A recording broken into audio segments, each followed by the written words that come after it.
Olá pessoal, tudo bem com vocês? Meu nome é Juliana Ávila e esse é o nosso canal.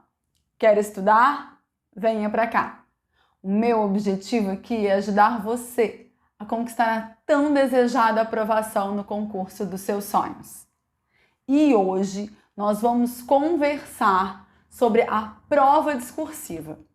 E o que a gente pode fazer para conseguir notas excelentes nessa fase dos concursos. Então fica comigo! Quando eu comecei a estudar para a área fiscal, lendo lá os editais anteriores, eu descobri que alguns concursos, dentre eles o de auditor e analista da Receita Federal, contavam com uma etapa discursiva. E aí, quando foi publicado o meu primeiro edital na área, que foi o concurso para auditor fiscal da prefeitura lá de Belo Horizonte, lá veio a bendita redação. Gente, eu apavorei. Eu sempre gostei muito de português, eu já disse isso aqui algumas vezes. E apesar de eu ter estudado sempre em escolas públicas, ter feito o curso técnico no lugar do ensino médio, eu tive a sorte de ter excelentes professores dessa disciplina. De modo que eu tenho uma base muito boa nessa matéria e eu sempre me saí muito bem nas avaliações. Só que escrever nunca foi, ou melhor, não era, tão fácil assim para mim. Eu não tenho lá muita criatividade, eu não sou uma pessoa muito antenada, eu nunca fui de ficar lendo jornal, de assistir noticiário. Para falar a verdade para vocês, eu sou até bem alienada. E além disso, o que acontece? Eu não sei como começar a escrever. Eu sofro de um bloqueio mesmo, sabe? Para começar um texto. E embora eu não cometa muitos erros de português, muitos erros de ortografia, regência, concordância, eu tenho um péssimo hábito, que é criar parágrafos gigantescos. E além disso, eu costumo usar muito a ordem inversa das orações. Para completar, eu sou extremamente prolixa, vocês já devem ter percebido isso, Eu tenho muita dificuldade de expor um assunto sem dar muitas voltas e voltas. Ou seja, era a receita perfeita para o fracasso total nas provas discursivas. E aí, comentando com uma amiga minha que também fazia cursinho comigo nessa época, sobre essa minha dificuldade, o quanto que eu estava preocupada com o meu rendimento nesse tipo de prova, ela me indicou então uma amiga dela, que era professora de redação, que dava aula e tudo. E no mesmo dia lá ela me passou o contato, essa professora era da minha cidade, no mesmo dia eu já mandei mensagem para ela e já agendei a minha primeira aula. Além disso, eu já tinha comprado um curso de discursivas do Ponto dos Concursos, que era um cursinho bem famoso que existia na minha época, parecido com Estratégia, ele veio antes do Estratégia. E lá nesse curso tinha muitos exemplos de redações. E eu reservei 1 hora por dia dos meus estudos para treinar a bendita redação. A primeira coisa que eu descobri é que eu não tinha conhecimento suficiente para escrever um texto. Como assim, Juliana? Gente, você pode dominar todas as técnicas de redação do mundo e elas realmente vão te ajudar, Eu vou falar sobre elas daqui a pouco. Elas vão te ajudar muito. Só que se você não souber, se você não tiver um conhecimento sobre o que você vai escrever, se você tiver um conhecimento muito raso sobre esse assunto, fica muito difícil. Imagina, é como você tentar tirar um copo de suco de laranja de uma laranja bem murchinha. Fica difícil, Não vai rolar. É a mesma coisa. E aí, então, eu combinei com a Deila, que foi minha professora de redação, de produzir 3 textos por semana. Eu escolhia um dos temas, ela me passava uma lista de temas, eu escolhia 3 ali que eu achava que tinha mais chances de serem cobrados, pesquisava sobre aquele assunto na internet, criava um esboço com as ideias que seriam tratadas no meu texto, e em cada um dos parágrafos, e depois, então, eu começava a produzir esse texto. No início, eu vou falar para vocês que eu demorava mais ou menos umas 2 horas para conseguir escrever um texto, e era um texto bem meia boca, tá? Não saía lá essas coisas não. Depois, à medida que o meu treinamento foi avançando, eu comecei a conseguir escrever um texto muito bom em 30 a 40 minutos. O resultado desses 3 meses aí, né, de esforço foi que eu fiz a prova discursiva nos concursos para o ISS-BH e ISS São José dos Campos, e foi a minha nota na redação que me fez ganhar muitas posições nesses 2 concursos. Ou seja, o que era um problema no início acabou se transformando em uma solução.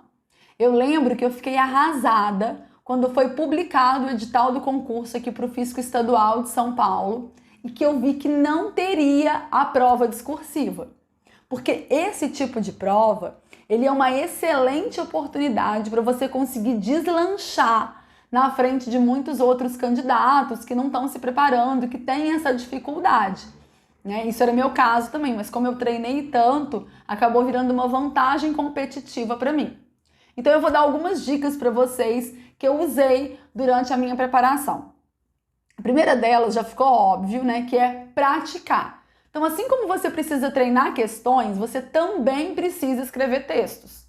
Se você já sabe de antemão que o seu concurso, usualmente, ele cobra provas discursivas, eu te aconselho que você comece desde já a se preparar para essas provas.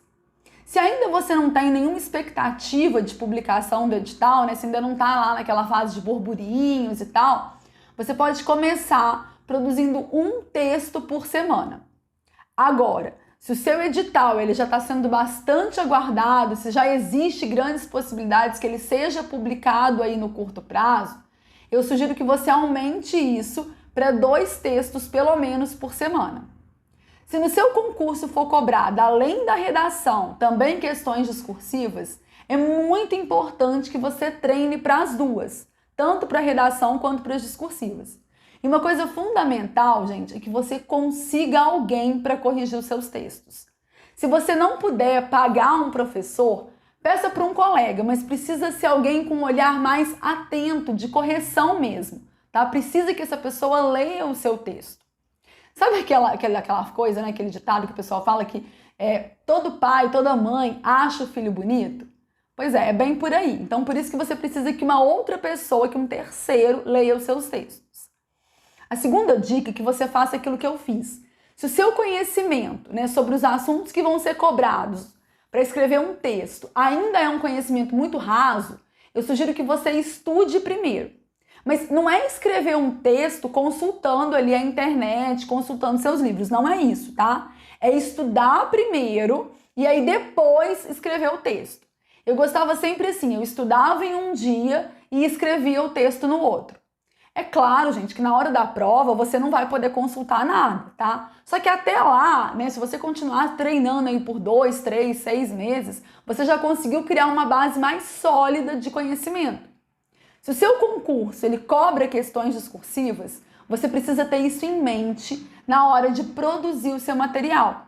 Porque suas anotações, elas precisam, né, ser uma anotação mais detalhada, mais robusta. Porque para embasar a sua resposta, você vai precisar conhecer autores que defendem aquele posicionamento, você vai precisar citar exemplo, artigo de lei. Então, é um estudo diferente daquele estudo de quem vai fazer só uma prova objetiva. Você precisa ter argumentos, tá? E vai fazendo isso no decorrer das suas anotações.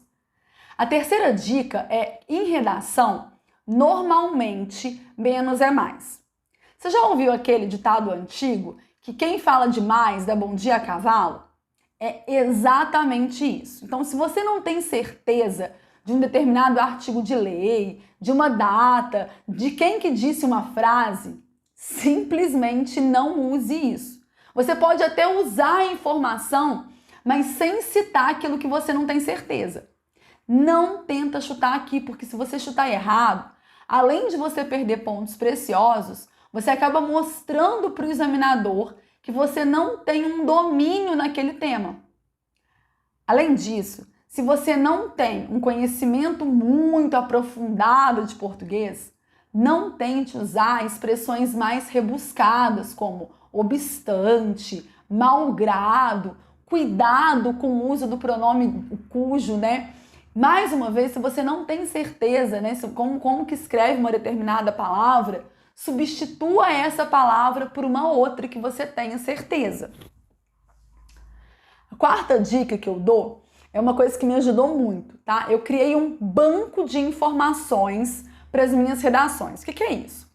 Durante a minha preparação, eu ia escolhendo, eu ia pensando ali alguns artigos da Constituição, como por exemplo o artigo 5º, né, que trata dos direitos e deveres individuais coletivos, alguns artigos do Código Civil, do CTN, o Código Tributário Nacional, porque a minha área é a área fiscal, algumas citações aí de autores famosos, de grandes pensadores, né, algumas informações que fossem bem genéricas e que eu pudesse encaixar em vários temas diferentes para produzir os meus textos, tá? O objetivo disso é ter ali, né, uma argumentação mais consistente.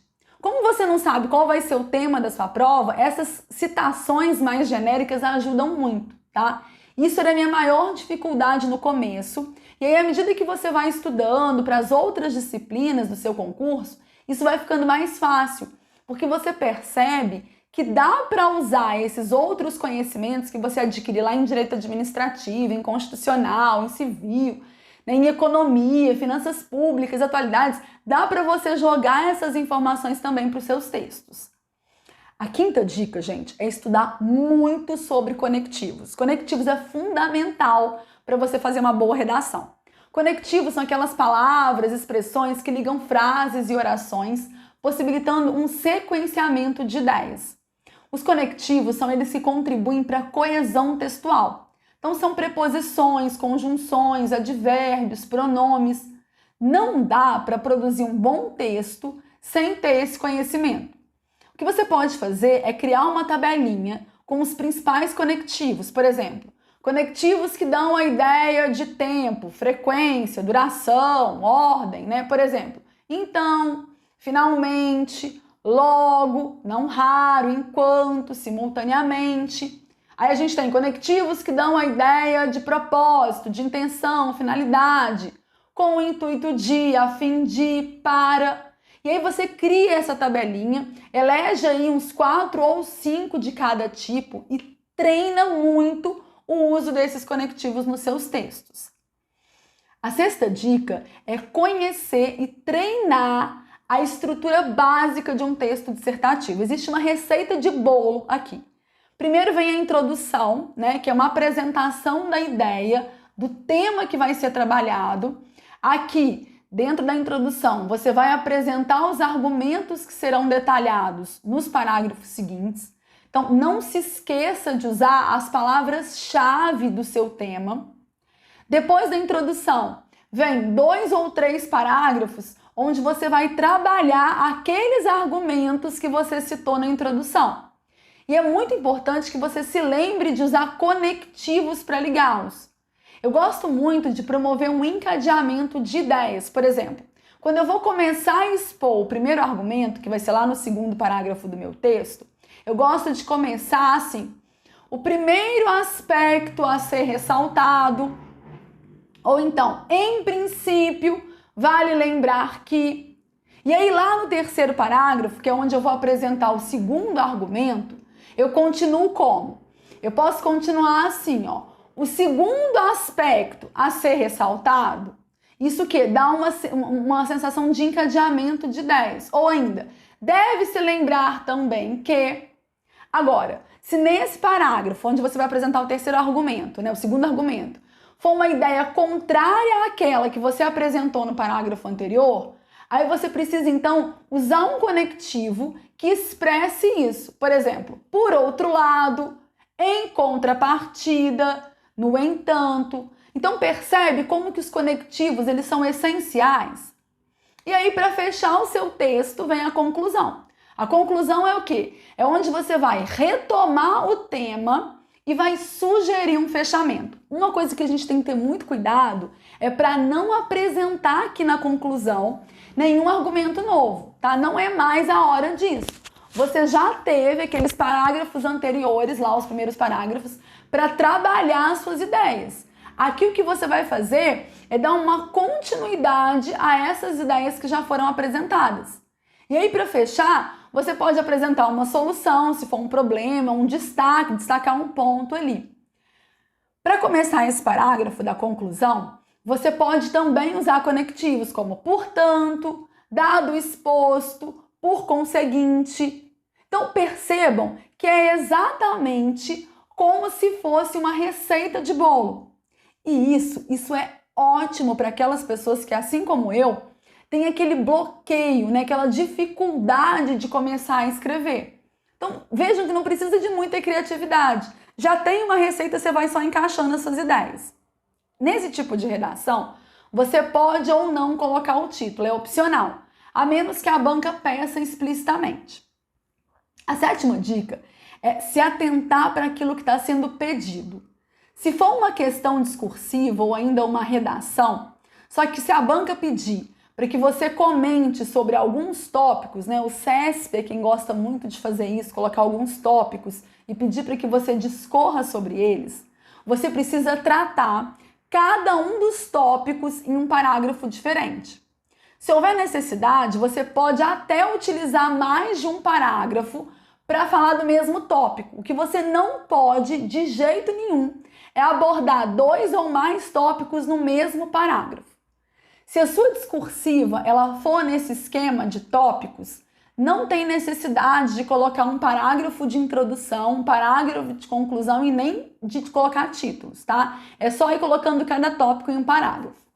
E aí, para finalizar, gente, a última dica é tomar muito cuidado com a sua letra. A sua letra ela não precisa ser bonita, mas ela precisa ser legível, tá? Nas minhas redações, eu preferi usar a letra de forma ao invés da letra cursiva. Porque embora a minha letra seja até bonitinha, ela tinha algumas palavras que ela ficava um pouco confusa ali, ficava difícil de entender. Então eu fui treinando muito a letra de forma, tem que tomar muito cuidado, né, para diferenciar a maiúscula da minúscula, o O do A. E eu fui treinando isso ao longo da minha preparação para que eu conseguisse então fazer a letra de forma na hora da prova. Bom, pessoal, esse foi o nosso vídeo de hoje. Eu espero que ajude vocês, né, principalmente aqueles que, assim como eu, ficam apavorados com a ideia de precisar produzir um texto na hora da prova, tá? Lembre-se que o mais importante, gente, é treinar. Precisa treinar sempre. Então, pegue provas anteriores do seu concurso, da sua banca e produza o máximo de textos que você conseguir. Se você gostou, se esse vídeo te ajudou de alguma forma, deixa o seu like, compartilha com os amigos, isso é muito importante para mim, isso me ajuda muito no crescimento do canal, mostra para o YouTube que esse vídeo é relevante e que ele merece ser exibido para mais pessoas. No nosso próximo encontro, nós vamos conversar sobre a diferença entre o estudo ativo e o estudo passivo. Eu vou te contar por que você não deve ficar o tempo todo só assistindo videoaulas ou lendo PDFs. Então, se você ainda não é inscrito, clica aqui embaixo, se inscreve, já ativa o sininho de notificação para o YouTube te avisar sempre que tiver um vídeo novo aqui para você. E eu te espero então na próxima terça-feira para mais um passo na sua jornada rumo à aprovação. Até mais e bons estudos! Bom, pessoal, esse foi o nosso vídeo de hoje. Eu espero que ajude vocês, principalmente aqueles, né, que assim como eu, ficam apavorados com a ideia de precisar produzir um texto na hora da prova. Lembre-se que o mais importante é treinar sempre. Então, pegue várias provas anteriores da sua banca, do seu concurso, produza o máximo de textos que você conseguir. Se você gostou, curte, compartilha com os amigos, não deixa de seguir a minha página no Face, meu perfil no Insta, a minha página, o meu canal no YouTube. Se inscreve lá no meu canal, todos os dias eu posto vídeos novos, né, posts novos para te ajudar na sua jornada rumo à aprovação. Até mais e bons estudos!